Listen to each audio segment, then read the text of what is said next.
আল্লাহ বলে, কিরে ফেরেশতারা, ঘটনা কি? এত খাবার কেন? আল্লাহ রোজা রাখছে। কি চায়? আল্লাহ ক্ষমা চায়। তো খায় না যে তৃষ্ণার, তো আল্লাহ আপনার ভয়। আমার দেখছে না, আল্লাহ আপনারা দেখে নাই। জান্নাত দেখে নাই, আমার জাহান্নাম দেখেছে। আল্লাহ কিন্তু জানে, তারপরে ফেরেশতাদের মুখ থেকে বের করা হবে। সুবহানাল্লাহ পড়েন। আমার জাহান্নাম দেখেছি কিনা বলো। ফেরেশতারা বলে, না জাহান্নাম দেখে নাই। আমার জান্নাত দেখেছে কিনা বলো। জান্নাতও দেখে নাই, কিছুই দেখে নাই, আপনারেও দেখে নাই। আল্লাহ এবার খুশি হয়ে যাবে।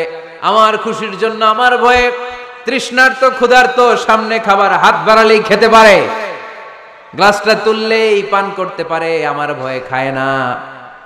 আমার ক্ষমা চায়, আমার কাছে ক্ষমা প্রার্থনা করে। এখন আমার বান্দা যা দোয়া করবে, বান্দার সব দোয়া আমি কবুল করে নেব। আল্লাহর ভালোবাসা সফট কর্নার খুব গ্রো করে, যোগ্য যে কূপ মারতে হবে, ঠিক কিনা? সময় মতো কাজ করতে হবে। সময়ের 1 ফোঁট, অসময়ের 10 ফোঁট। সময় মতো 1 ফোঁটা দিলে যেই লাভ, অসময়ে 10 ফোঁটা দিলে ওই